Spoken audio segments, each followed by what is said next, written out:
السلام على حسين وعلى علي بن أعوذ بالله من الشيطان الرجيم. بسم الله الرحمن الرحيم. الحمد لله رب العالمين، والصلاة والسلام على أشرف الخلائق أجمعين، سيدنا وسيد الأولين والآخرين، حبيبنا وحبيب إله العالمين، إمام المرسلين وخاتم النبيين، أبي القاسم المصطفى محمد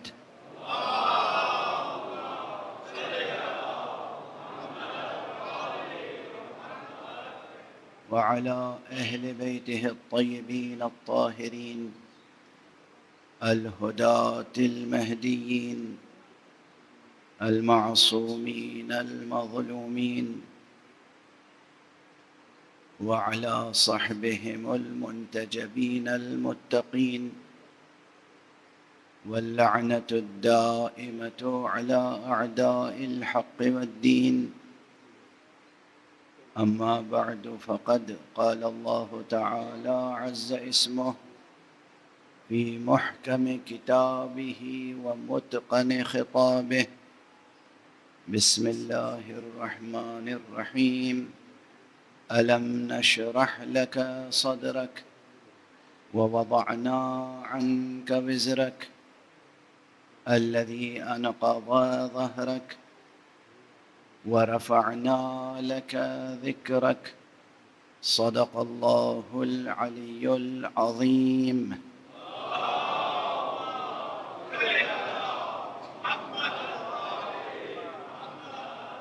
ایک اور بلند تر صلوات.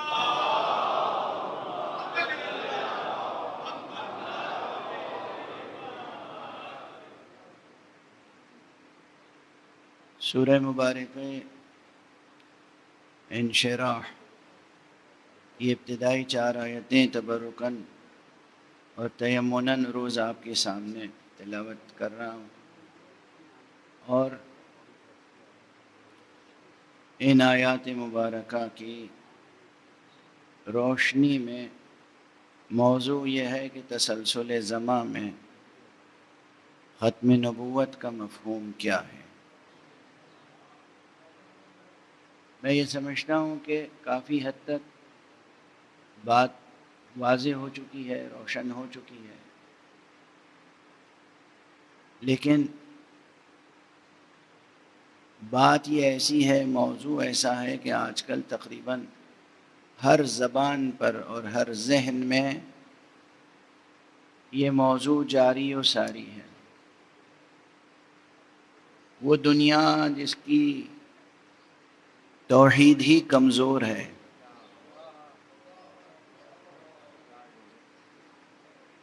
یہ پوری دنیا، یہ جس کی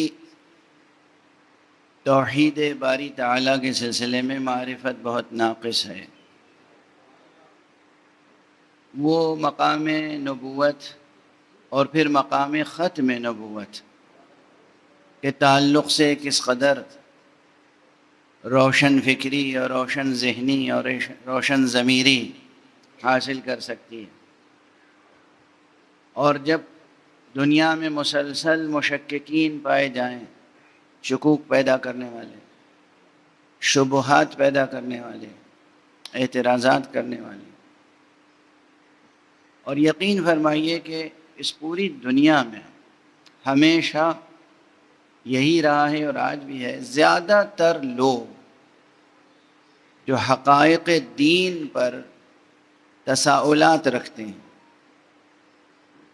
گفتگو بحث، زیادہ تر، سب کی بات نہیں کہہ رہا ہوں، جو اہل اخلاص ہیں وہ اہل اخلاص ہیں، جو اہل ایمان ہیں وہ اہل ایمان ہیں، جو اہل یقین ہیں وہ اہل یقین ہیں. لیکن زیادتی ان لوگوں کی ہے، اکثریت ان کی ہے اس پوری دنیا میں، جو دراصل بندگان نفس اور بندگان دنیا ہیں، زندگی کے معاملے میں سنجیدہ نہیں ہیں، اللہ سبحانہ و تعالیٰ کے تعلق سے بھی ان کی فکر سنجیدہ نہیں ہے۔ زندگی کی شہوتوں، زندگی کی خواہشوں اور دنیا کی لذتوں اور دنیا کی زیب و زینت ان کے سامنے ہے، اور مذہب کے موضوع پر تو بس گفتگو ہو جاتی ہے، گفتگو برائے گفتگو۔ زیادہ تر لوگوں کا رویہ یہ ہے، اور وہ بھی اس لیے ہے تاکہ وہ اپنے خواہشات نفس کو پورا کر سکیں۔ اور خود قرآن مجید میں یہ بات کہی گئی ہے ان کلمات میں کہ یہ جو انکار کرنے والے ہیں آخرت کا، خدا کا اور آخرت کا، ان کا مقصد کچھ نہیں ہے، ان کے پاس کوئی دلیل نہیں ہے، بس مقصد یہ ہے کہ لیفجر امامہ، تاکہ یہ فسق و فجور کر سکیں اطمینان کے ساتھ، تاکہ یہ اللہ کی اس دنیا سے اور اللہ کے مخلوقات سے محبت کا رشتہ نہیں، مودت کا رشتہ نہیں، ظلم کا رشتہ، جبر کا رشتہ، فسق و فجور کا رشتہ رکھ سکیں۔ آپ دنیا کے اکثر کہتا ہوں، اکثر حکمرانوں کو دیکھ لیں، اور مجبور ہوں یہ بات کہنے پر، اگر واقعاً کسی کو خدا پہ یقین ہو، اللہ پر یقین ہو، تو یہ ممکن نہیں ہے کہ اس کے دل میں روز جزا پر بھی یقین نہ ہو۔ بہت عجیب بات کہہ رہا ہوں، لیکن عجیب ہے نہیں۔ ہمارے علماء متکلمین اصول دین اور اصول دین کے فلسفے پہ بحث کرنے والے عموماً باب توحید میں توحید پہ الگ دلیلیں قائم کرتے ہیں اور بحثیں کرتے ہیں، اور باب معاد میں الگ بحثیں کرتے ہیں۔ ٹھیک ہے، تعلیمی ضرورت ہے، وہ کرتے ہیں، میں اس کا مخالف نہیں ہوں، کرنا چاہیے، لیکن یہ یاد رکھیں کہ جو بھی حضرت حق سبحانہ و تعالی پر یقین رکھتا ہے، وہ معاد پر بھی یقین رکھتا ہے، کیونکہ معاد پر یقین توحید پر یقین کے اندر ہی مندرج ہے، اسی کے اندر وہ عبارت بھی لکھی ہوئی ہے۔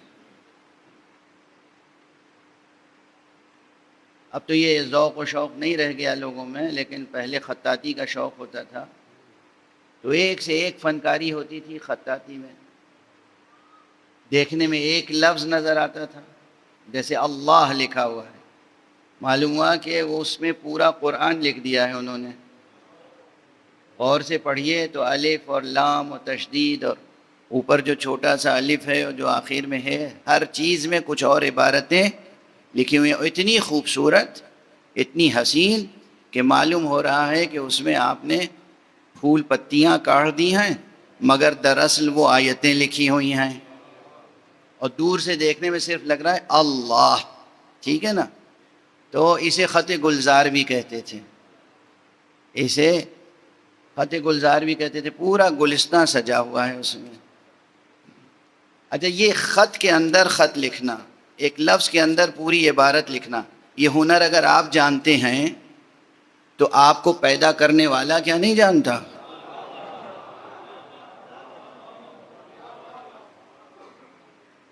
اللہ سبحانہ و تعالی نے بھی جو حقائق خلق فرمائے ہیں اور جو متون آپ کے نگین فطرت پر، نگین قلب پر لکھے ہیں اپنی کل کے قدرت سے، کل کے مشیت سے، اس میں تہ در تہ عبارتیں ہیں، تو جہاں لا الہ الا اللہ لکھا ہوا ہے، وہیں اسی کے اندر معاد کا عقیدہ بھی موجود ہے۔ اب ظاہر ہے کہ بات آ گئی ہے تو عرض کروں، عموماً یہ سوال کیا جاتا ہے اور بہت سے علماء نے اس آیت سے اور اس سوال سے تعرض کیا ہے کہ یہ جو قرآن مجید میں ہے کہ ہم نے عہد لیا تھا تم سے روز الست عالم زر میں، اور تم نے کہا تھا بلا، اور سوال یہ قائم ہوتا ہے کہ بھئی ہمیں تو یاد نہیں ہے، کہتے ہیں نہیں، اور اس کے جواب میں اکثر حضرات حیرانی کا شکار ہو جاتے ہیں۔ آج ایک بات عرض کر رہا ہوں، یہ بات بالکل غلط ہے کہ ہمیں یاد نہیں ہے، ہمیں یاد ہے اور خوب اچھی طرح سے یاد ہے اور ہر وقت یاد رہتا ہے خدا۔ فطرت انسانی میں توحید اور اللہ سبحانہ و تعالی اور خالق کے وجود کا یقین موجود ہے۔ فطرت انسانی میں یقین خالق کا موجود ہے، چاہے کوئی شخص اپنے کو مومن کہتا ہو اور یا ملحد کہتا ہو۔ آج کل تو ملحد کہنا ایک فیشن ہے، مومن کہنے سے آدمی شرماتا ہے، گھبراتا ہے، سوچتا ہے کہ اگر ہم نے اپنا ایمان ظاہر کیا اور ہم نے کہا کہ ہم بلیور ہیں، اللہ پر یقین کرتے ہیں، تو سمجھا جائے گا کہ یہ ماضی کا آدمی ہے، یہ پتھر کے زمانے کا آدمی ہے، جدید تعلیم یافتہ آدمی نہیں ہے، روشن فکر آدمی نہیں ہے۔ روشن فکر اور جدید تعلیم یافتہ ہونے کے معنی ہے کہ خدا کا انکار کیا جائے۔ ایک بات عرض کروں، انکار فرع یقین ہے، انکار فرع یقین ہے۔ یہ بار بار کہنا کہ میں نہیں مانتا، اس بات کی دلیل ہے کہ کوئی حقیقت ہے جس کے بارے میں آپ کہہ رہے ہیں میں مانتا نہیں ہوں۔ اس حقیقت پر یقین اور اس حقیقت کا فطری ادراک آپ کے وجود میں موجود ہے۔ سرے سے یہ کہنا کہ صاحب ہمیں یاد نہیں ہے وہ عہد یاد ہے، کیوں؟ اس طرح میں عرض کر رہا ہوں، یہ جو کہا گیا کہ ہم نے عہد لیا، وہ عہد کس زبان میں لیا تھا؟ یہ جیسے ہم آپ سے گفتگو کر رہے ہیں، تقریر کر رہے ہیں، اس طرح گفتگو ہوئی تھی؟ اللہ سبحانہ و تعالی تو زبان نہیں رکھتا ہمارے عقیدے میں، اور اکثر مسلمانوں کے عقیدے میں۔ جو مجسمہ ہیں ان کی بات نہیں کر رہا، جو لوگ اللہ کے لیے جسم کے قائل ہیں میں ان کی بات نہیں کر رہا ہوں، لیکن زیادہ تر مسلمان، ہمارے حنفی مسلمان، شافعی مسلمان، بہت سے مسلمان، جعفری مسلمان، بہت سے مسلمان اللہ کو جسم نہیں مانتے۔ تو جب جسم ہی نہیں ہے اس کے پاس، تو یہ حلق نہیں ہے، یہ دہن نہیں ہے، یہ دانت نہیں ہے، یہ تالو نہیں ہے، یہ زبان نہیں ہے، جہاں سے حروف ادا ہوتے ہیں۔ حروف کے ادا ہونے کے لیے پورا ایک نظام چاہیے نا، جہاں سے ہوا اس ترتیب سے خارج ہو کہ کوئی ایک بامعنی آواز بن جائے۔ یہ ہوا ہے جو آپ کے دہن سے نکلتی ہے اس خاص ترتیب سے کہ ایک خاص بامعنی آواز بن جائے، لفظ بن جائے۔ تو یہ دہن جس کے پاس نہیں ہے، اب ایک ایسی مثال ہے جو فنکارانہ ہے، جوانوں کو یاد رہ جائے گی اس لیے ذکر کر رہا ہوں، شرعی مثال نہیں ہے، مجھے اندازہ ہے۔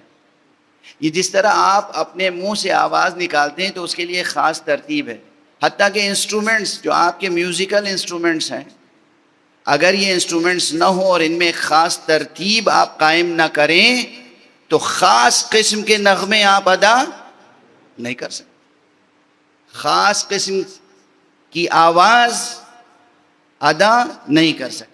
تو آواز کو ایک خاص ترتیب سے اس کے مخرج سے نکالنے کے لیے ایک پورا نظام چاہیے، ایک پورا جہاز چاہیے، ایک پورا سسٹم چاہیے۔ تو جس کے پاس جسم ہی نہیں ہے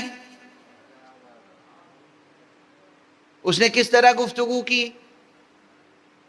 الست بربکم، یہ عبارت تو ہے قرآن میں، لیکن اللہ سبحانہ و تعالیٰ نے کیا یہ حمزہ اور لام اور سین اور تے اور بے اور رے اور بے اور پھر کاف اور میم، یہ عبارت کہی تھی الستو بربکم. یہ اللہ کے الفاظ ہیں، اللہ نے نازل فرمائے ہیں، لیکن اللہ نے مقام تکوین میں جب گفتگو کی تو وہ زبان تکوین میں گفتگو تھی. کس زبان میں گفتگو تھی؟ زبان تکوین. اس نے فطرت ایسی بنائی کہ اس فطرت میں اعتقاد خالق موجود ہے، اور ہر ایک کی فطرت میں اعتقاد خالق موجود ہے. مجھ سے اکثر لوگ ویسے اعتقادی طور پر، ذہنی طور پر چاہے ملحد ہو جائیں، سماجی طور پہ تو مشکل ہے نا ہونا، کیونکہ بائیکاٹ ہو جائے گا، دوستیاں نہیں رہ جائیں گی. تو اکثر مجھ سے بعض حضرات ملے جو دانشور ہیں، اور انہوں نے، میں جانتا ہوں میرے سامنے بھی وہ انکار کر چکے ہیں بہت سی حقیقتوں کا، مگر اکثر وہ اپنے لیے یا میرے لیے خود دعا کا کلمہ ضرور استعمال کرتے ہیں. مولانا میں بھی آپ کے لیے دعا کرتا ہوں. اچھا، یا جدا ہوتے ہو، بس اب کیا بتاؤں، اب بڑھاپا آ گیا، اب طبیعت خراب رہنے لگی ہے، آپ بھی دعا میں یاد رکھیے گا. ارے آپ تو خدا ہی کے قائل نہیں ہیں تو دعا کیسی؟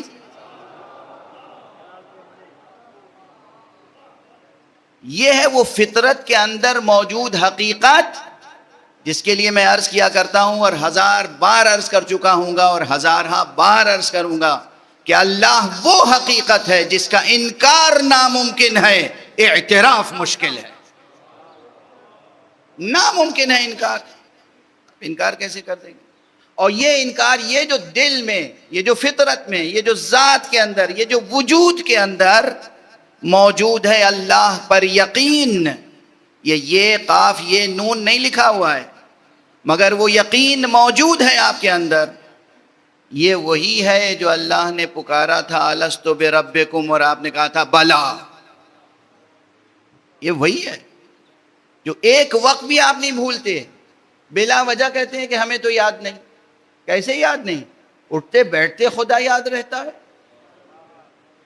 اٹھتے بیٹھتے خدا یاد رہتا ہے. بحث برائے بحث کہ ہمیں یاد نہیں، ہم بھول گئے. بالکل یاد ہے، ہر ایک کو یاد ہے، چاہے وہ اپنے کو مومن کہتا ہو یا مومن نہ کہتا ہو، کوئی اپنے کو ملحد کہتا ہو یا ملحد نہ کہتا ہو، ہر ایک کو یاد ہے. کس زبان میں؟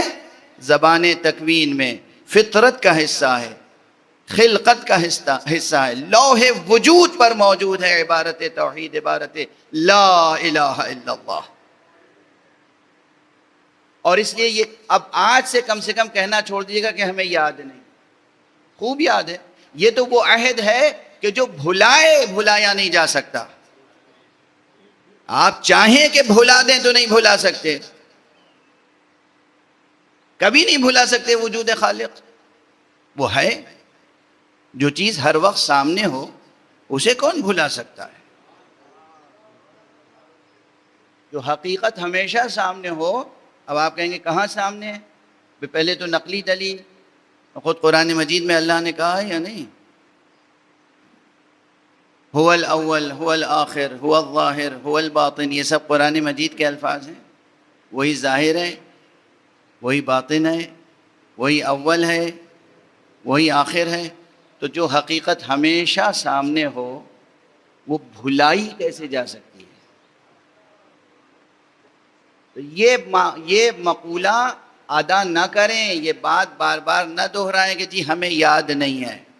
ہرگز نہیں، آپ کو یاد ہے. آپ بلا سبب خود اپنے نفس کو نہ جھٹلائیں.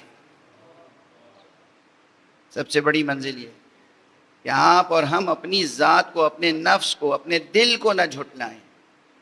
دل میں جو چیز ہے اس کا اعتراف کریں خدا ہے. اور جس نے بھی خدا کو تسلیم کیا پوری معرفت کے ساتھ، اس کے لیے ممکن نہیں ہے کہ معاد کا انکار کرے، آخرت کا انکار.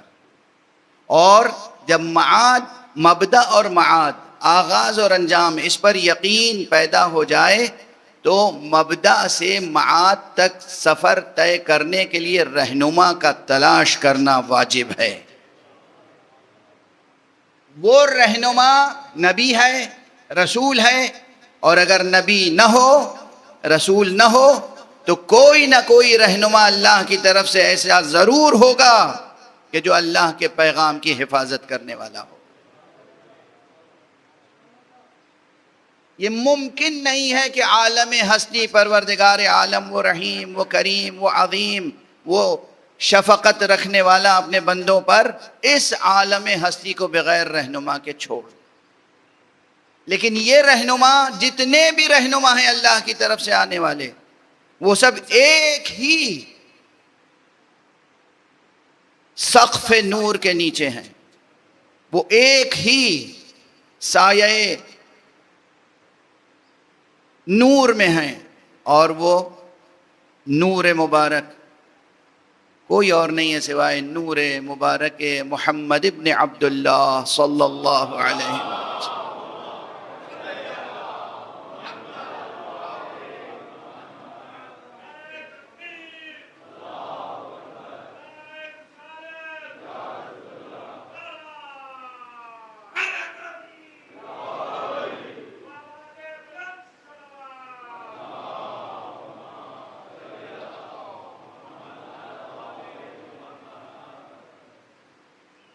نہ خدا پر یقین متزلزل ہو سکتا ہے، نہ آخرت پر، نہ نبوت پر، اور نہ مقام ختم نبوت پر۔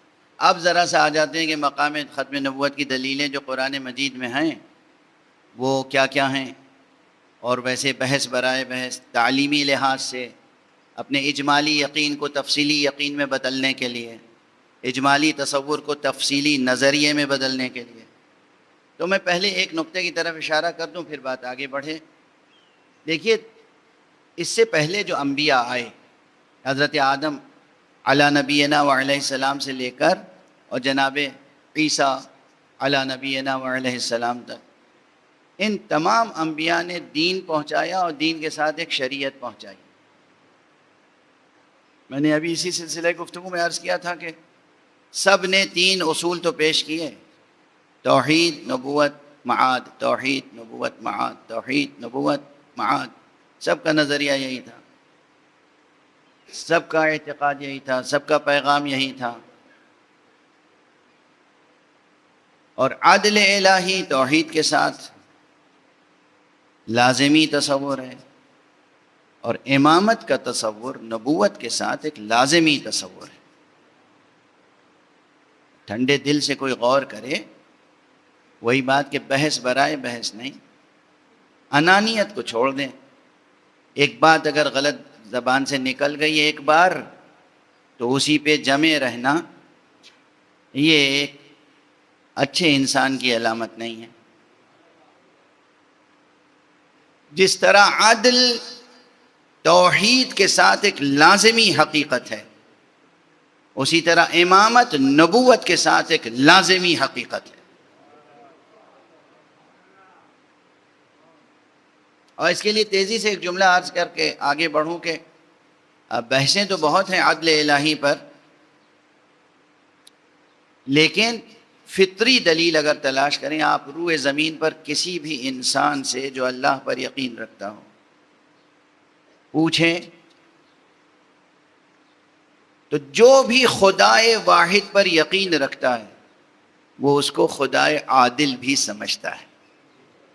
ہرگز وہ کسی خدائے ظالم و جابر کا قائل نہیں ہے، وہ خدا کو عادل بھی سمجھتا ہے۔ اور اسی لیے جو مسلمان نہیں ہیں، میں ان کی بات کہہ رہا ہوں، جو مسلمان نہیں ہیں، جنگلوں میں رہنے والے، تہذیب و ثقافت و شہریت سے دور رہنے والے، تمدن سے دور رہنے والے بھی اگر خدا پر یقین رکھتے ہیں تو خدائے عادل پر یقین رکھتے ہیں، خدائے ظالم پر یقین نہیں رکھتے۔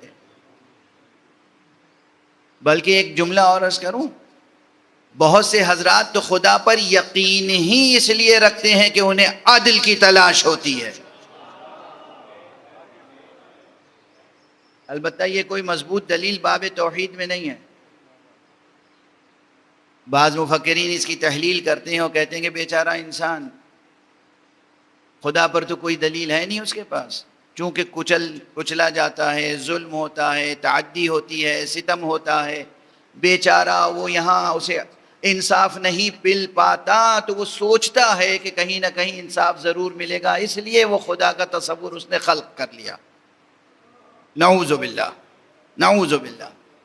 حقیقت یہ نہیں ہے، حقیقت تو میں عرض کر چکا کہ فطرت، متن فطرت میں کلمہ لا الہ الا اللہ موجود ہے، لیکن یہ ایک رخ ہے کہ بہت سے افراد واقعاً خدا پر ان کا ایمان فروغ پاتا ہے تلاش عدل کے ساتھ ساتھ۔ عدل چاہیے انہیں، یقین ہے۔ اچھا، یہ یقین بھی فطرت کا حصہ ہے، یہ دنیا کی کسی سیاسی پارٹی کے منشور میں داخل نہیں ہے، دنیا کے کسی ملک کے دستور میں شامل نہیں ہے، یہ فطرت انسانی میں ہے۔ جہاں بھی انسان کو یقین ہوتا ہے کہ وہ مظلوم ہے، مظلومیت کے احساس کے ساتھ یہ یقین ابھرتا ہے کہ ہمیں ہمارا حق ضرور مل کر رہے گا۔ ہر فرد، ہر انسان کے دل میں یقین ہے۔ کس بات کا یقین؟ کہ ہمیں انصاف ملے گا، ہمیں انصاف ملے گا۔ یہ انصاف ملے گا کا یقین یہ کہاں سے آ گیا فطرت انسانی میں؟ یہ یقین بھی اللہ سبحانہ و تعالیٰ کے اوپر یقین کی تجلی ہے، بلکہ یہ اس کے وجود مبارک کی براہ راست ایک تجلی ہے قلب انسانی پر۔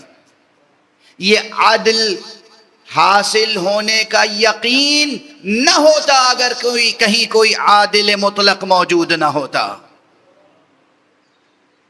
آپ ایک بند کوٹری میں، اندھیری کوٹری میں بیٹھے ہوئے ہیں اور اندھیرے سے گھبرا رہے ہیں، اس میں کہیں روشنی کی کرن نظر آ رہی ہے۔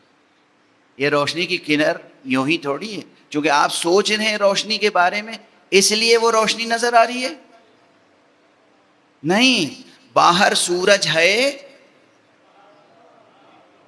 اس لیے اس کی کرن اس اندھیری کوٹری میں پہنچ رہی ہے۔ واضح ہے؟ یہ نہیں کہ اندھیری کوٹری میں آپ سورج کے بارے میں سوچ رہے ہیں اس لیے روشنی نظر آ رہی ہے۔ سورج کے بارے میں سوچنے سے روشنی نہیں نظر آتی، سورج ہے اس لیے روشنی نظر آ رہی ہے۔ تو صرف عادل کے بارے میں سوچنے سے عادل کا مفہوم نہیں پیدا ہوتا، چونکہ ایک عادل مطلق خدا موجود ہے اس لیے دلوں میں عادل پر یقین موجود ہے۔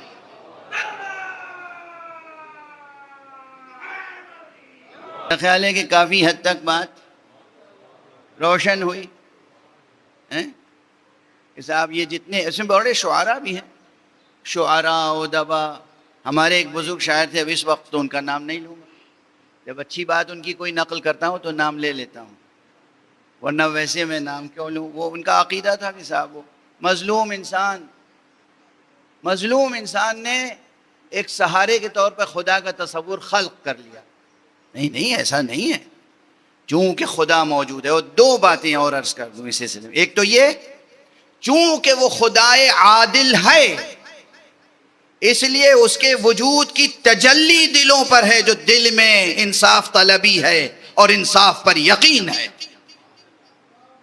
دوسری چیز، ہر فرد میں طلب کمال ہے یا نہیں؟ ترقی کرنا چاہتے ہیں نہیں آپ؟ خدا نہ کرے وہ دن آئے کسی کی زندگی میں کہ ترقی کی آرزو نہ رہ جائے۔ سمجھ رہے؟ جوانوں، بچوں، اور خاص طور سے جوانوں سے اور بچوں سے کہہ رہا ہوں، ورنہ بزرگوں تک معاف فرمائیے گا، مجھے حق نہیں ہے کہ بزرگوں کے سامنے ایسی بات کہوں، لیکن خدا نہ کرے ہماری زندگی میں کبھی کوئی وہ لمحہ آئے کہ ہمارے اندر ترقی کی خواہش بھی نہ رہ جائے۔ مرتے دم تک ترقی کی خواہش ہونی چاہیے، آرزو ہونی چاہیے، کوشش ہونی چاہیے، سعی ہونی چاہیے کہ ہم بحیثیت انسان ترقی کریں، ہم کمال تک پہنچیں۔ سب سے بڑا عیب انسان میں یہ ہوتا ہے کہ وہ اپنے عیب کو دور کر سکے اور نہ کرے۔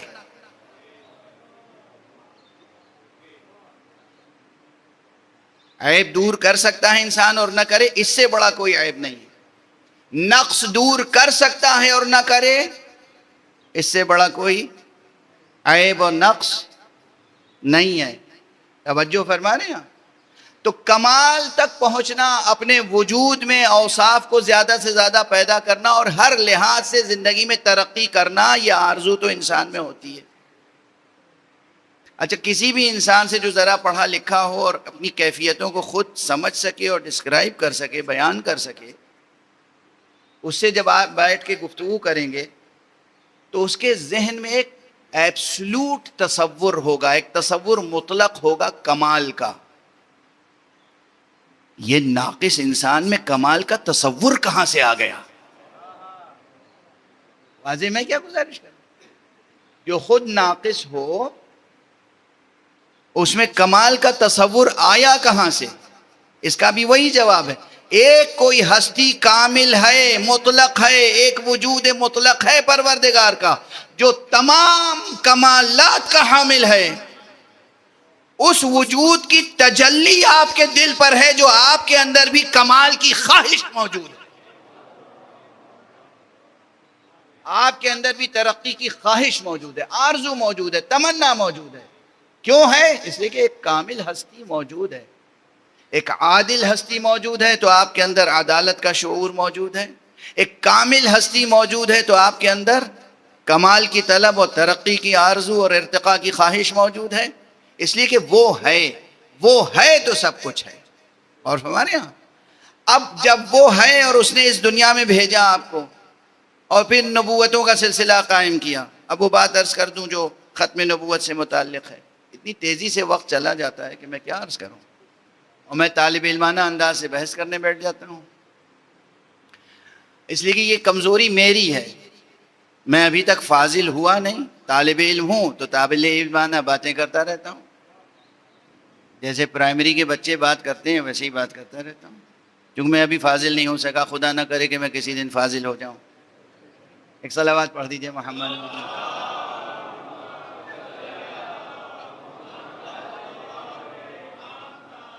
میں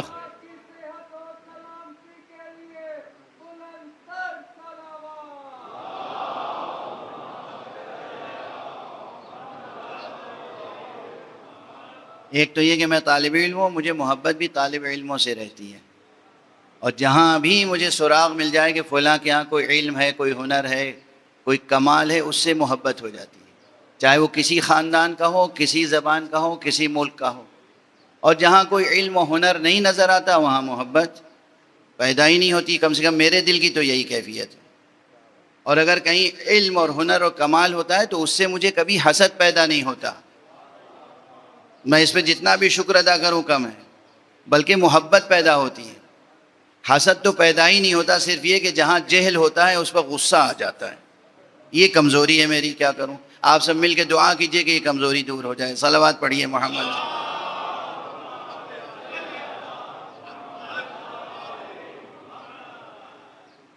بہرحال اللہ سبحانہ و تعالی ہے، اور وہ عادل ہے، وہ ہے اور وہ کامل ہے.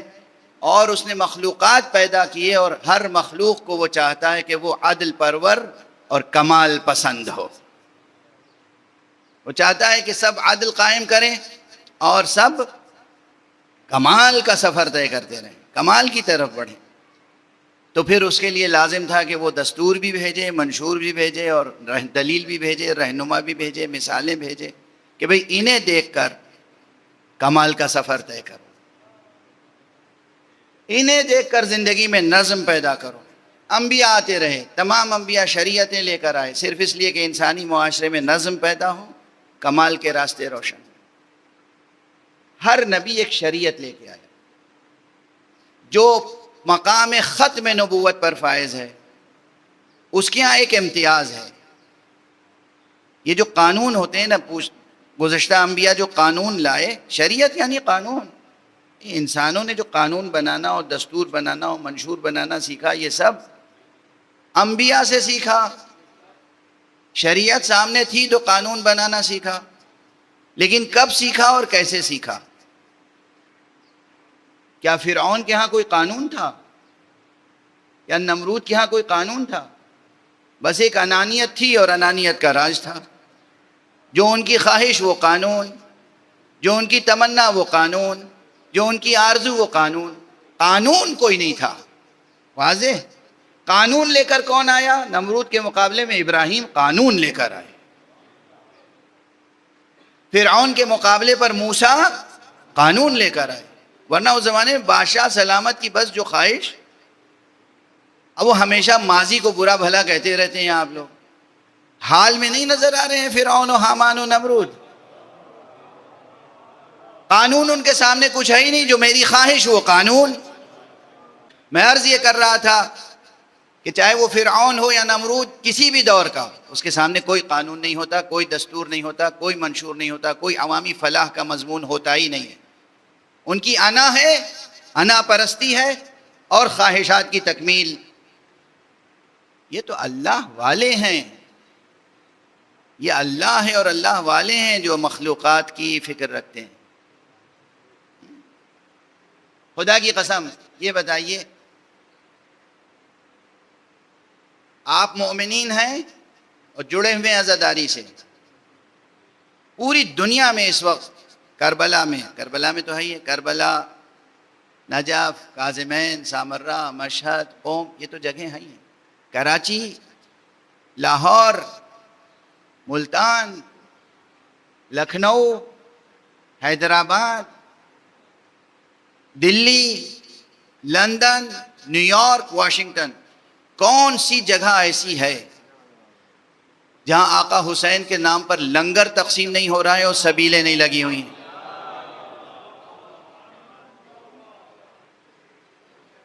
کیا کسی حکومت کا خزانہ کام میں آ رہا ہے؟ کسی حکومت کا خزانہ کام میں آ رہا ہے؟ گورنمنٹ سپورٹ ہے اسے؟ اس کے برعکس ہے. ہر جگہ رکاوٹیں ہیں. مگر راستہ چلتے ہوئے پیاسوں اور بھوکوں کو کھانا کھلانے اور پانی پلانے کی یہ رسم، یہ اہل توحید کی ہے نا. یہ ملحدوں کی تو نہیں ہے، یہ ملحدوں کی نہیں، یہ اہل توحید کی ہے. جہاں بھی جتنا ایمان ہے خدا پر، وہاں اتنا خیر اور اتنی بھلائی اور اتنا فلاح کا اہتمام پایا جاتا ہے. اور دوسری طرف سیاسی ڈھونگ رچا جاتا ہے کہ ہم امداد پہنچا رہے ہیں. ادھر بھوکے پیاسے بچے ہیں، امداد لینے کے لیے آئے، ادھر ان کے اوپر بم گرا دیا گیا. یہ انسانیت ہے؟ یہ قانون ہے؟ یہ مورل ویلیوز ہیں؟ یہ ہیومن رائٹس ہیں؟ اس کا نام ہے پالیٹکس، اس کا نام ہے سیاست. ایسی ہی سیاست کے لیے مولا علی نے کہا تھا کہ تم اسے سیاست نہ کہو، یہ شیطنت ہے. دل کا نکرہ، دل کا شیطنہ، یہ سیاست نہیں. سیاست تو نام ہے انسانی معاشرے کی تنظیم کا اور اس کی فلاح و بہبود کے کام کا. سیاست کی ڈیفینیشن کلاسیکی کتابوں میں یہ ہے کہ لوگوں کے ڈسپیوٹس کو حل کرنا سیاست ہے، نہ کہ اختلاف پیدا کرنا. اگر آپ فرش عزائے حسین سے اٹھ کے گئے اور ایسے نظاموں کے ساتھ کم سے کم بیزاری پیدا نہیں ہوئی تو کچھ نہیں پیدا ہوا. چھوٹے چھوٹے بچے، خواتین، مرد، بوڑھے، بچے، ارے جو جنگجو ہیں، اگر آپ کی ان سے جنگ بھی ہے تو آپ ان سے نپٹتے پھریے. یہ جو بچے ہیں، یہ جو خواتین ہیں، ان کہتے ہیں اس نسل کو مٹانا ہے. نسل کو، یہ سیاست، یہ 21ویں صدی کی سیاست ہے. اسے کہتے ہیں سیاست. اور اس کی وفاداری کریں گے آپ؟ توجہ ہے؟ اس کی وفاداری کریں گے، ان کے جرائم پہ پردہ ڈالیں گے، بس گفتگو تمام. میں اس جملے پہ آؤں اور پھر ایک جملہ کہہ کر آگے بڑھ جاؤں. جو بات آج کہنی تھی وہ رہ گئی. کسی بھی فرعون کے سامنے، کسی بھی نمرود کے سامنے، کسی بھی طاغوت کے سامنے کوئی قانون کبھی نہیں رہا. قانون بنانا اگر دنیا والوں نے سیکھا تو اللہ کی طرف سے آنے والے نبیوں کے فیض سے. انہوں نے شریعت پیش کی، اور وہ بھی ہر نبی نے ایسی شریعت پیش کی جس میں خود کو مستثنا نہیں قرار دیا کہ ہم یہ شریعت دے رہے ہیں، یہ قانون دے رہے ہیں، تمہارے لیے ہے، ہمارے لیے نہیں ہے. ایسا نہیں. جو قانون نوح کی امت کے لیے وہی نوح کے لیے، جو قانون حضرت ابراہیم کی امت کے لیے وہی ابراہیم کے لیے، جو قانون جناب موسیٰ کی امت کے لیے وہی موسیٰ کے لیے. یہ نہیں کہ میں مستثنا ہوں، ایکسیپشن ہے میرے لیے. جو قانون خاتم النبیین صلی اللہ علیہ وآلہ وسلم نے پیش کیا،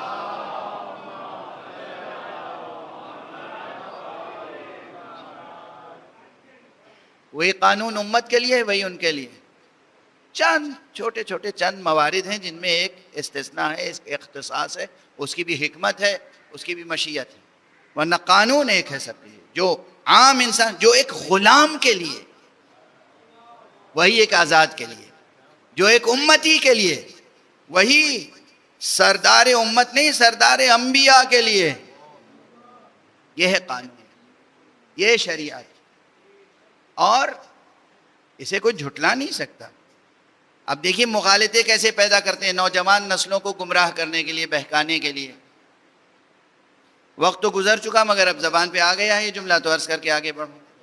دانشور حضرات وہ فلاں یونیورسٹی میں ہیں، اور فلاں یونیورسٹی میں ہیں، جارج واشنگٹن یونیورسٹی میں ہیں، اور state university of new York میں ہیں، اور ہارورڈ میں ہیں، اور کیمبرج میں ہیں، اور آکسفورڈ میں ہیں. پہلے تو بڑے دانشور ہیں، بڑے انٹلیکچوئل ہیں، بڑے پروفیسر ہیں، اور کیا کہنا سبحان اللہ، ان سے بڑا کوئی فلاسفر اس وقت ہے نہیں.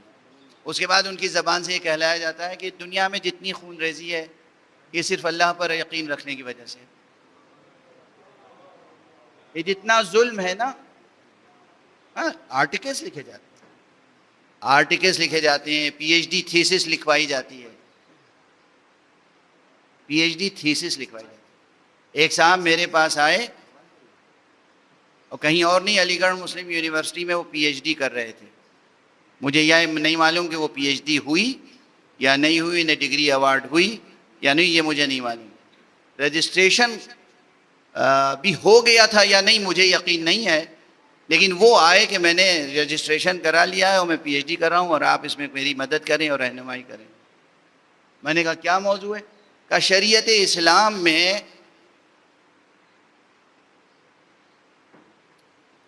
کرائمز پیدا کرنے کی ٹینڈنسی ہے.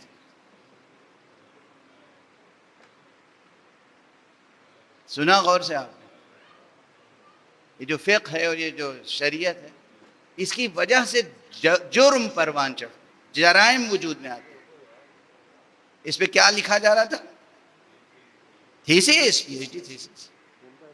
اور وہ آئے تھے میرے پاس کہ میں ان کی مدد کروں، اس میں کچھ مواد دوں. کہ ہاں بات بہت، کیا کہنا سبحان اللہ، کیا روشن فکری ہے آپ کی. ہم تو اندھے تھے، اب تک ہمیں نظر نہیں آیا. آپ نے آنکھیں کھول دی کہ فلاں قانون جو شریعت کا ہے اس سے یہ جرم پیدا ہوتا ہے، اور فلاں قانون جو شریعت کا ہے اس سے یہ جرم پیدا ہوتا ہے، اور فلاں قانون جو شریعت کا ہے اس سے. ہاں یہ ضرور ہے، معاف کرنا ہاتھ جوڑ کے عرض کریں، ایک قانون مثلا شریعت کا ایسا ہے، اگر اس قانون پہ عمل نہ کیا جائے تو بہت سے جرم پیدا ہوتے ہیں، بہت سے مجرم پیدا ہو جاتے ہیں. اگر صحیح تعلق دو انسانوں کا نہ ہو، غلط تعلق کے نتیجے میں کوئی تیسرا انسان پیدا ہو جائے تو وہ انسانیت کے لیے خطرناک ہوتا ہے، وہ بالکل ہوتا ہے. ہاں تو اس طرح سے اگر آپ تھیورم درست کریں تو بالکل درست ہے. لیکن بہرحال اسلام، دین، شریعت، کسی بھی نبی کی شریعت، کبھی بھی شریعت جرم کو پروان نہیں چڑھاتی، جرم کو مٹاتی ہے. بلکہ قرآن مجید میں ایک مقام پر یہ ہے کہ کیا ہم مومنوں کو مجرموں کے برابر قرار دیں؟ یعنی مجرم الگ ہے، مومن الگ ہے. بس گفتگو تمام.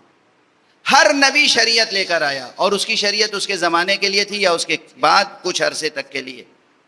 خاتم النبیین صلی اللہ علیہ وآلہ وسلم،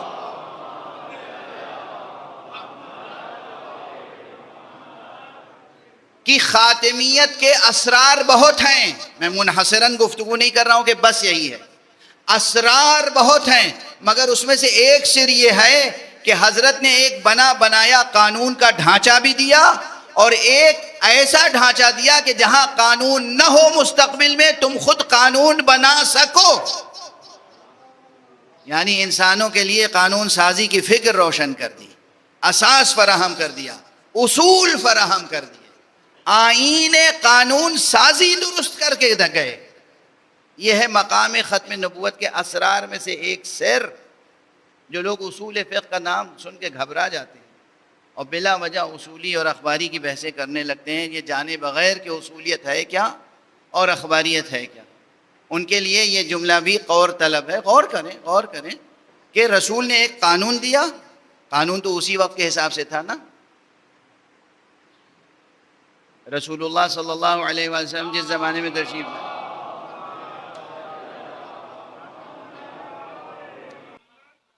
حضور تشریف لائے اور سن 570 عیسوی میں ان کی ولادت ہوئی، اور وہ جو دور ہے اس کے بعد سن 630 640 650 عیسوی، یہ جو دور تھا اس وقت کا جو معاشرہ تھا اس کے لیے قانون دیا، شریعت یہ حلال ہے، یہ حرام ہے، یہ جائز ہے، یہ مکروہ ہے، وغیرہ وغیرہ.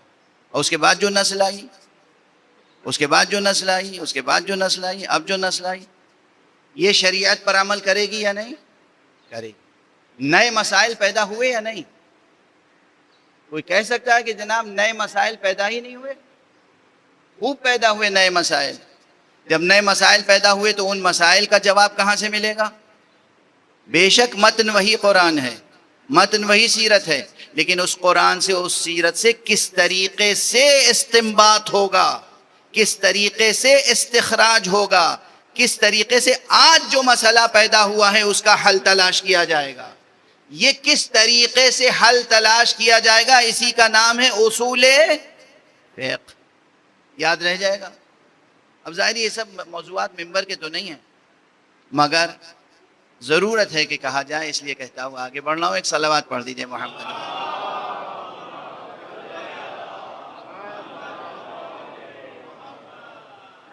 اور بس اب آپ کے مجلسی ذوق کے لیے بس دو ہی جملہ کہنے کا وقت رہ گیا ہے.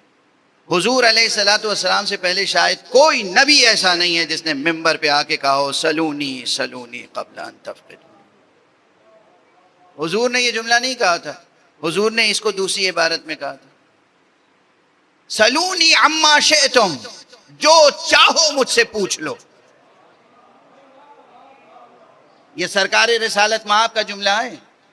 یہ حضرت محمد مصطفیٰ صلی اللہ علیہ وآلہ وسلم.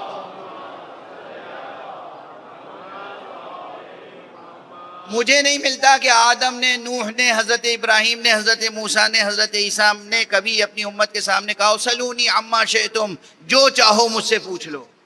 یہ جملہ حضرت ختمی مرتبہ نے کہا. خود یہ جملہ بتاتا ہے کہ کوئی وہ ہے جو مقام ختم نبوت پہ فائز ہے.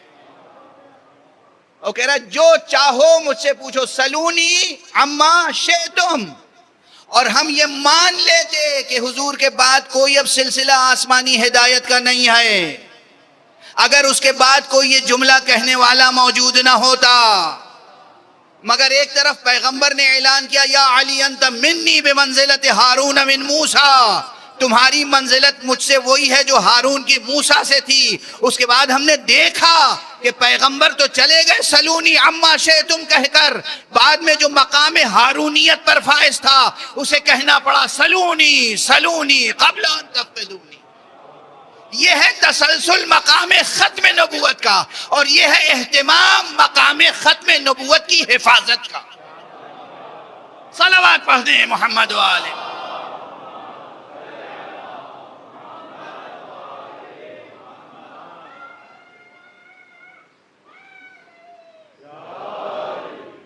آج کوئی یوں ہی کہہ دے گا کہ جی ختم نبوت نہیں ہوئی اور نبوت کا سلسلہ جاری ہے.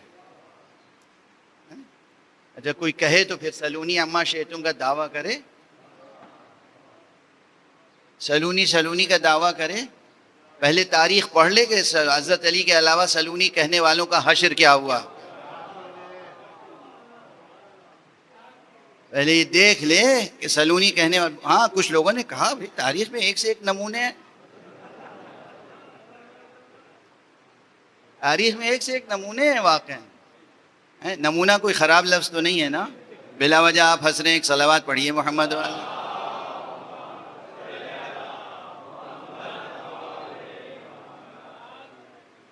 جس نے بھی دعوی سلونی کیا کسی معصوم کے علاوہ، اس کا حشر، شرمندگی، ندامت، رسوائی، روح سیاہی. بس گفتگو آج ختم کر دیتا ہوں. مقام ختم نبوت میں کسی شک و شبہ کی گنجائش نہیں. آپ نے قانون دیا، قانون بھی قیامت تک رہنے والا دیا، اور قیامت تک قانون بنانے کا علم و شعور و قاعدہ اور ضابطہ بھی دیا. اور مغربی بعض مفکرین کا اعتراف یہ ہے کہ پوری دنیا میں انسانی معاشرے میں قانون سازی کا شعور جو ڈیولپ ہوا ہے، لیگل سسٹم، اس کا شعور جو ڈیولپ ہوا ہے، یہ قرآنی امت کی عطا ہے. یہ امت قرآن کی عطا ہے. امت قرآن زبان پہ کلمہ آ گیا تو بس کربلا ذہن میں آ گئی. کیونکہ آقا حضرت امام حسین علیہ السلام نے روز عاشورہ جب اپنی امت کو خطاب کیا تھا، اپنے اصحاب کو تو کہا تھا یا امت القرآن، اے امت قرآن، اے امت قرآن. اور ایک بات اور عرض کروں، سب سنگین بحثیں ہیں مجھے معلوم ہے، مجلسی انداز نہیں ہے، مجلسی بحثیں نہیں. ایک لفظ ہے فقہ و فقاہت، یعنی قرآن کو سمجھنا، قانون کو سمجھنا. آپ کو معلوم ہے کہ یہ لفظ بھی فروغ پایا ہے اس نے معاشرے امت مصطفیٰ میں،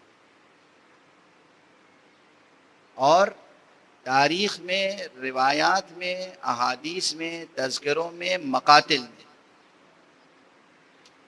اہل بیت سے ہونے والے فقہا میں جن کا نام ہے، فقہا، ان میں ایک حضرت ابو الفضل العباس کا. معصوم کا ارشاد معصوم کا میں نہیں عرض کرتا. فقہ یعنی حضرت عباس اپنے دور کے ایک بہت بڑے فقیہ تھے. وہ فقیہ جو خانہ عصمت میں پروان چڑھا، وہ فقیہ جو زیر دامان امامت پروان چڑھا، وہ فقیہ. باپ کون؟ مولا امیر المومنین. بھائی کون؟ امام حسن، امام حسین. اس ماحول میں اور اس گھر میں، اس صحن میں پروان چڑھے جس صحن میں انفاس طیبہ فاطمہ زہرا کی نکھت تھی. خوشبو انفاس زہرا بسی ہوئی تھی جس گھر میں، اس گھر میں پروان چڑھنے والوں میں عباس بھی ہیں. عباس علیہ السلام کی شجاعت تو اپنی جگہ بہت بڑے شجاع تھے، اس میں کوئی شک نہیں.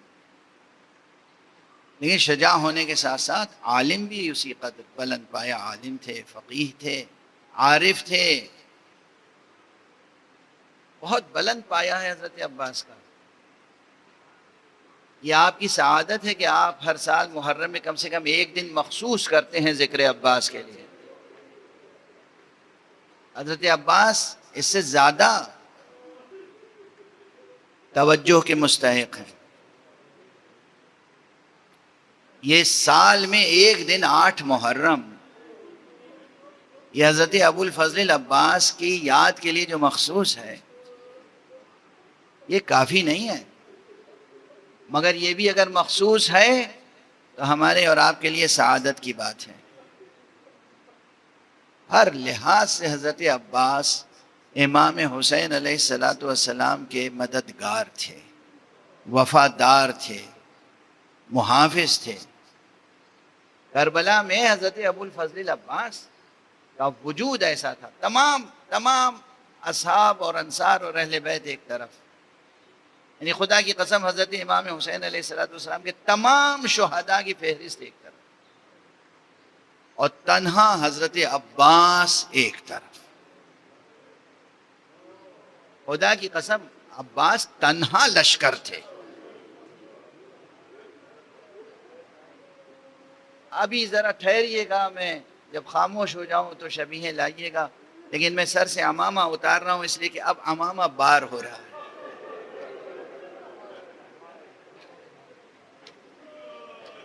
ہائے عباس، جسے دنیا نہیں پہچانتی.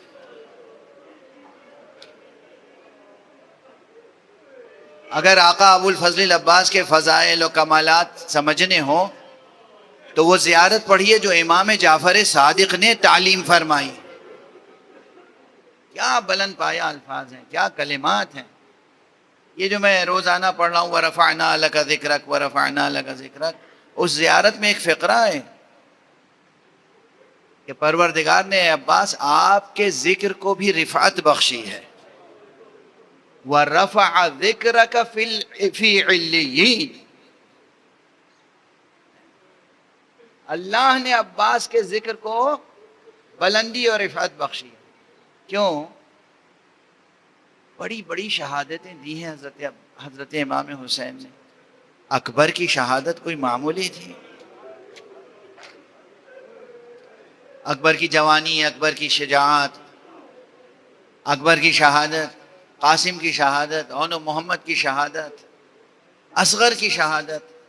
بعض روایتوں میں ہے کہ امام حسین آخری شہید ہیں اور ان سے پہلے جو شہید ہوئے وہ عباس ہیں، یعنی گویا حضرت علی اصغر کے بھی بعد حضرت عباس شہید ہوئے. بعض روایتوں میں، بعض، میں کوئی اپنی رائے نہیں عرض کر رہا. لیکن کسی کی شہادت پر امام حسین کے چہرے پہ وہ کیفیت طاری نہیں ہوئی جو عباس کی شہادت پہ تھی.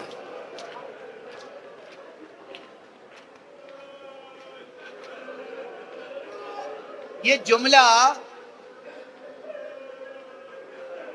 وَبَانَ الْإِنْكِسَارُ عَلَى وَجْهِ الْحُسَيْنِ، آقا حسین کے چہرے پر وہ تاثرات پیدا ہو گئے کہ جیسے آپ کا دل اب ٹوٹ گیا. اور یہ جو جملہ ہے تاریخ میں، کیا قیامت کا جملہ، کسی کے لیے نہیں کہا، کسی کے لیے نہیں کہا. الآن انکسر ظہری، آئے اب میری کمر ٹوٹ گئی. وقلت حیلتی، اور میرے لیے گویا راہ چارہ و تدبیر مسدود ہو گئی. کیا مرتبہ ہے عباس کا، کیا مرتبہ ہے. اسی لیے حضرت عباس کو رخصت کی اجازت ویسے نہیں دی. جب حضرت عباس تشریف لائے ہیں، آقا حسین اجازت دیجئے، تو آپ نے فرمایا عباس تم نے بھی مرنے پہ کمر باندھ لی. تو آقا بتائیے کیا کروں، اب کوئی رہ نہیں گیا. پھر بھی امام نے کہا کہ عباس تم تو ہمارے لشکر کے سپہ سالار ہو، تم تو ہمارے لشکر کے علمدار ہو. اب وقت نہیں ہے تو نہیں کچھ عرض کر سکتا کہ امام اس وقت بھی کیوں کہہ رہے ہیں کہ تم تو علمدار ہو، تم تو سپہ سالار ہو. بس یہی عمومی جملہ کہہ کے آگے بڑھ جاؤں کہ گویا امام فرما رہے ہیں کہ تم تو میرا لشکر ہو، تم تنہا نہیں ہو، تمہارا وجود ہی ایک لشکر ہے. اور پھر اجازت بھی دی تو کس طرح دی، کن پابندیوں کے ساتھ. کہا عباس جنگ کرنا تو تم بعد میں جنگ کرنا، پہلے سکینہ کے لیے پانی کا انتظام تو کرو، پہلے بچوں کے لیے پانی کی سبیل تو کرو. عباس کے ہاتھوں میں مشکیزہ ہے، عباس کے ہاتھوں میں علم ہے، اور دریا کی طرف جا رہے ہیں. کامیابی کے ساتھ دریا تک پہنچے. روکنے کی بہت کوشش کی ظالموں نے، مگر عباس کامیابی کے ساتھ پہنچے دریا میں. گھوڑے کے قدم تو دریا تک پہنچے، لیکن آپ اترے گھوڑے سے جھک کے، مشکیزہ بھرا. اب دو چیزیں ہیں یہاں پر، سنتے رہتے ہیں آپ شعراء سے بھی، ذاکرین سے بھی، لیکن کس قدر المناک اور کس قدر اندوہناک مناظر ہیں. آقا حضرت عباس نے اپنے گھوڑے سے کہا کہ تو بھی پیاسا ہے، پانی پی لے.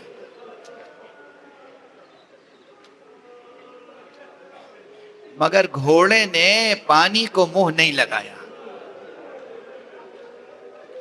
ہاں یہ جانور ہے، مگر آپ سب جانتے ہیں گھوڑا بہت وفادار جانور ہوتا ہے. اس نے بس بار بار پلٹ کے عباس کا چہرہ دیکھا. آقا عباس کی آنکھوں سے بھی آنسو جاری تھے، گھوڑے کی آنکھوں سے بھی آنسو جاری. کہتے عباس نے بھی چولوں میں پانی اٹھایا اور پھر پھینک دیا. آئے سکینہ پیاسی ہو اور عباس پانی پی لے، حسین پیاسے ہوں اور عباس پانی پی لے. مشکیزہ بھرا اور خیمے کا رخ کیا. میں پوری شہادت نہیں پڑھ سکوں گا، بس چند فقرے عرض کروں گا. خیمے کا رخ کیا. اب بکھری ہوئی فوج دوبارہ واپس آ گئی، لیکن خدا کی قسم کسی میں یہ جرأت نہیں تھی. میں مولا امیر المومنین کی شہادت کے تعلق سے ایک جملہ کہا کرتا ہوں کہ یہ ابن ملجم نے یہ فیصلہ جو کیا کہ انہیں مسجد میں سجدے کی حالت میں شہید کرے، اس کا سبب یہ تھا کہ اس کے علاوہ کسی صورت سے کوئی کبھی علی پہ غالب آ ہی نہیں سکتا. یہ ممکن نہیں تھا کہ کوئی امیر المومنین پہ غالب آ جائے، مگر یہ کہ امیر المومنین سجدے کی کیفیت میں ہوں، محو ہوں خالق کی یاد میں، اور پھر انسان جو چاہے کرے. یہی صورت ابو الفضل عباس کی، اسی علی کے بیٹے ہیں نا. میدان میں سامنے سے آ کے مجال نہیں تھی کہ کوئی حملہ آور ہوتا. کمی گاہ میں چھپ کر پہلے ایک شانے پہ حملہ ہوا، داہنا شانہ کٹ کے گرا. عباس آگے بڑھتے جا رہے ہیں، پھر بائیں شانے پہ حملہ ہوا. پھر عباس آگے بڑھتے جا رہے ہیں، مشکیزے کو دانتوں میں سنبھال رکھا.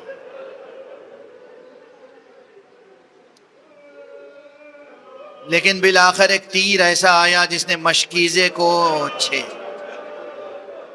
جیسے ہی مشک سے پانی بہنا شروع ہوا، اب عباس نے خیمے کی طرف سے اپنا گھوڑا موڑ دیا. اور اسی لیے آپ دیکھیں گے کہ جب آقا امام حسین علیہ السلام و خیام کی طرف سے اب بھی آپ چلیں گے تو پہلے وہ مقام ملے گا جہاں داہنا ہاتھ اور بایاں ہاتھ کٹ کے گرا تھا، اور روضہ آپ کا دور ہے. یہ روضہ وہاں بنا ہوا ہے نا جہاں حضرت عباس کی شہادت ہوئی تھی. بس آخری دو فقرے عرض کر دوں. آقا حسین تک خبر پہنچی، حضرت عباس نے سلام کیا، یا ابا عبداللہ علیک من السلام، یا ابن رسول اللہ علیک من السلام. جب آقا امام حسین پہنچے ہیں تو حضرت عباس کو محسوس ہوا کہ سرہانے کوئی آ رہا ہے. چاپ قدم محسوس کر کے کہا کہ کون ہے میرے سرہانے؟ جو بھی ہو اتنا ٹھہر جائے کہ میرا آقا حسین آ جائے. آقا حسین نے یہ سنا اور تڑپ گئے. آقا حسین نے یہ سنا اور تڑپ گئے. سرہانے آئے اور اس کے بعد کہا کہ تم کس کا انتظار کر رہے ہو؟ حسین کا انتظار کر رہے ہو؟ حسین آ گیا ہے. عباس کوئی اور نہیں ہے تمہارے سرہانے، میں ہوں حسین. حضرت ابو الفضل عباس نے فرمایا آقا آپ ملاحظہ فرما رہے ہیں، آپ دیکھ رہے ہیں میری ایک آنکھ میں تیر ہے، دوسری آنکھ میں خون بھرا ہوا ہے. آقا میرے شانے نہیں ہیں کہ میں آنکھ کو صاف کر سکوں. آقا میرے شانے نہیں ہیں، میرے ہاتھ نہیں ہے کہ میں تیر نکال سکوں یا آنکھوں سے خون صاف کر سکوں. اب بس آرزو یہ ہے کہ میں آپ کی زیارت کر لوں. آقا حسین نے اپنے دامن عبا سے آپ کی آنکھوں سے لہو صاف کیا. عباس نے ایک مرتبہ زیارت کی اور بس قریب تھا کہ روح پرواز کرے. آقا حسین نے کہا عباس ارے میری بھی ایک تمنا ہے.